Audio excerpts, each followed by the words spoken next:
Bonjour et bienvenue en tête-à-tête, l'émission d'interview de France 24. Notre invité aujourd'hui est Jean-Louis Billon. Il a été ministre du Commerce de Côte d'Ivoire entre 2012 et 2017. Il est membre du Parti démocratique de Côte d'Ivoire, le PDCI, et désormais candidat déclaré à la présidence qui est prévue en 2025. Bonjour Jean-Louis. Bonjour. Alors le 25 octobre, vous avez donc annoncé votre candidature. Ceci alors que votre parti semble pourtant avoir un candidat tout désigné, en la personne de l'ex-banquier Tidjane Thiam, qui a été élu président du PDCI lors d'un congrès extraordinaire il y a exactement un an. Et le congrès avait d'ailleurs adopté une résolution désignant Tidjane Thiam comme le candidat à la convention d'investiture pour la présidentielle à venir. Alors, pourquoi cette candidature rebelle, si j'ose dire? Ce n'est pas vraiment une candidature rebelle. C'est une candidature qui était annoncée depuis très longtemps, même du vivant du président Henri Konan Bédié, et qu'il avait approuvé entre lui et moi. Par contre, nous avons un président du parti, ce qui est incontestable. Mais la résolution qui a été introduite nuitamment lors du congrès extraordinaire est une résolution irrégulière, parce que le congrès extraordinaire n'a qu'un seul point à l'ordre du jour. Donc personne n'a statué là-dessus. Et depuis des mois, je réclame que l'on puisse avoir au moins un bureau politique, que l'on puisse tenir un congrès. Comme ça, nous avons une plateforme de discussion. Et jusque-là, nous n'avons toujours pas. Il doit y avoir une convention, et la convention est une convention qui va faire un choix, et non pas un candidat désigné d'avance.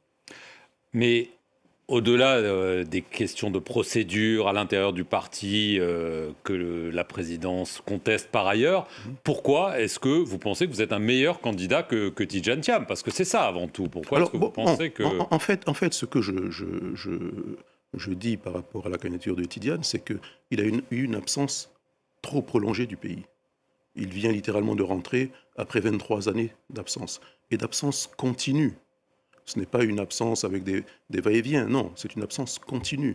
Il revient après 23 années complètes d'absence. Donc c'est illégitime, il est illégitime pour vous?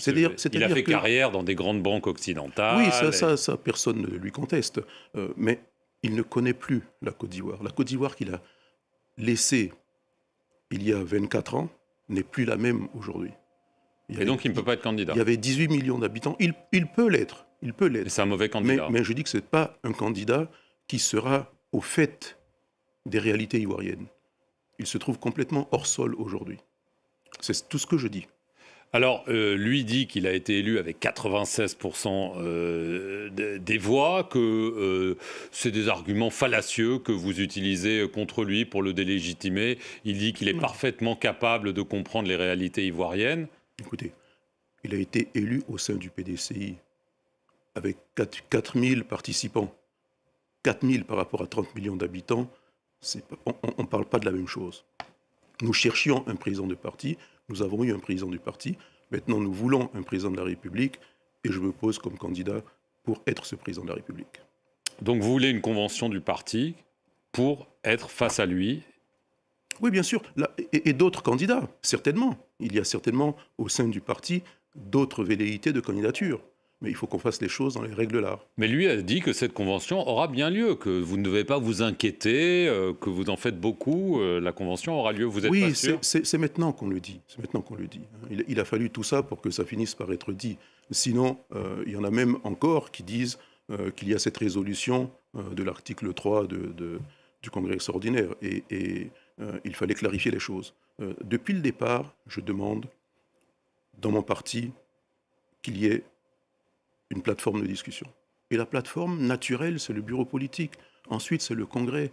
Il ne faut pas économiser le congrès. Nous n'avons pas eu de congrès depuis plusieurs années déjà, plus d'une décennie. Et c'est le congrès qui fait le bilan entre deux congrès et qui nous met en perspective. Et c'est important pour un parti politique.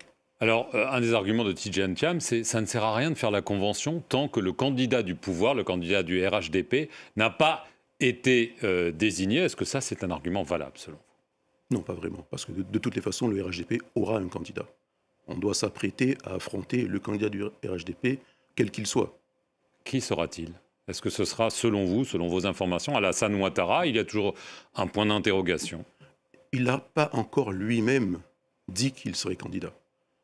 on entend des membres de son parti annoncer sa candidature, mais tant que lui-même n'a pas dit « je suis candidat », nous sommes dans l'attente.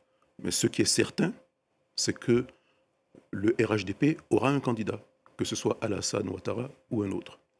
Alors, le PDCI est désormais dans l'opposition. On sait que l'opposition essaie de se coordonner, peut-être pas pour avoir un candidat unique, mais sur la question des élections. Est-ce que vous êtes, vous aussi, parmi les inquiets sur la liste électorale, sur la commission électorale, et vous estimez que les conditions de transparence de l'élection ne sont pas réunies à l'heure actuelle? Personnellement, j'ai toujours critiqué la commission électorale indépendante en estimant qu'elle n'était pas indépendante parce qu'elle était gérée par les partis politiques. J'ai toujours critiqué le mode d'inscription sur la liste électorale parce qu'on ouvre à un moment donné et on referme très vite, alors que ça devrait être automatique. Il faudrait qu'on ait une commission véritablement autonome et indépendante, que le président de la commission soit auditionné par un collège de parlementaires et non pas nommé par le président de la République. Pareil pour d'autres présidents d'institutions. Mais bon, tout ça, ça fait partie de mon projet de société.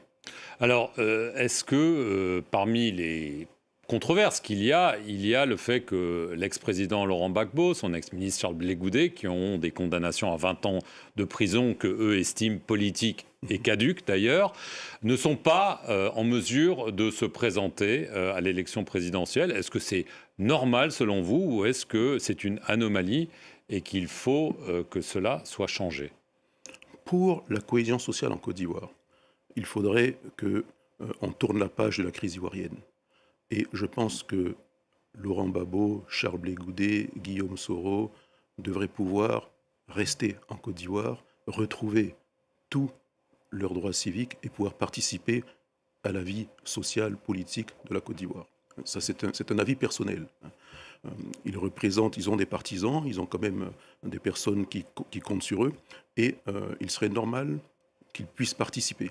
Je pense que Laurent Gbagbo, aujourd'hui, se bat pour sa légitimité, et c'est son droit de le faire. Vous avez aussi mentionné Guillaume Soro. Alors, Laurent Gbagbo, Charles Blé Goudet sont rentrés en Côte d'Ivoire. Ce n'est pas du tout le cas de Guillaume Soro. Il y a des accusations très graves qui pèsent contre lui. Vous estimez que lui aussi doit faire l'objet d'un geste de la part d'Alassane Ouattara? Je pense que oui. Je pense que oui. Ce sont des acteurs politiques qui ont été acteurs, victimes, tout ça de la crise ivoirienne. Nous sommes sur la scène ivoirienne depuis une vingtaine d'années, eux, moi et d'autres. Et on va arriver en 2025. Personnellement, je pense que ça doit être le tour d'une nouvelle génération. Mais il faudrait que tous les acteurs soient présents afin qu'on ne sorte d'aucune contestation et d'aucune frustration pour le futur. Parce que ce sont les injustices et les frustrations qui nous ont amenés à la crise ivoirienne. Il y a encore beaucoup de sujets que l'on doit traiter et il faudrait que tous les acteurs soient présents et que tous les avis soient donnés. Est-ce qu'il faudrait une candidature unique de l'opposition, étant donné les différences idéologiques entre votre parti et celui de Laurent Gbagbo, par exemple? C'est illusoire et qu'il vaut mieux être clair et honnête avec les électeurs dès le départ. Oui, mais nous avons un parti qui est un parti de droite, le PDCI. C'est ce que je veux dire. Un parti de gauche avec le PPACI et d'autres partis.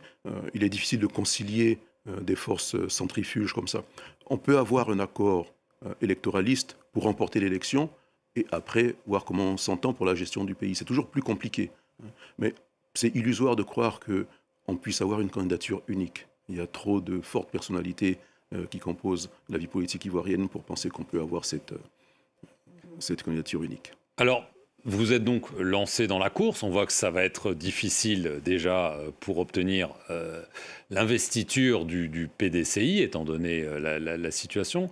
Si vous n'y arrivez pas, est-ce que vous envisagez une candidature indépendante ou est-ce que un ticket avec Tidjane Thiam comme vice-président ou Premier ministre est quelque chose que vous accepteriez? Un ticket avec Tidjane Thiam serait très bien.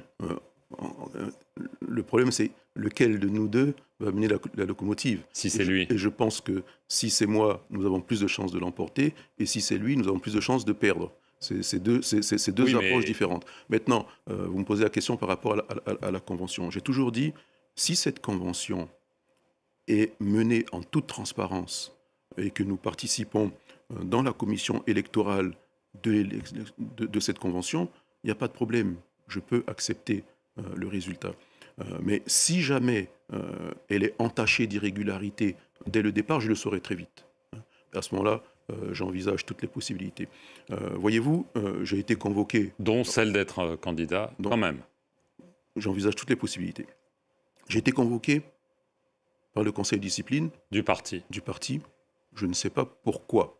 On m'a dit que je portais atteinte à l'unité du parti, mais bon, c'est pas parce que vous faites des réunions dans votre coin tout seul, sans même porter la chemise du parti, que l'on peut dire que vous portez atteinte à l'unité du parti. Et je suis le seul que l'on convoque sur ce sujet, alors que d'autres le font. Pourquoi ? Donc, je pense que déjà, c'est en vue de me fragiliser pour la Convention. Donc, ça part pas très bien. Mais nous sommes en politique. Tout est rattrapable. Vous irez devant ce conseil de discipline où vous pensez que... Nous sommes un parti de dialogue dont tout est rattrapable. Oui, il suffit qu'il me donne une date acceptable pour moi et j'y serai. Merci beaucoup Jean-Louis Billon d'avoir répondu aux questions de France 24. Et merci à vous d'avoir suivi cette émission sur nos antennes. Merci.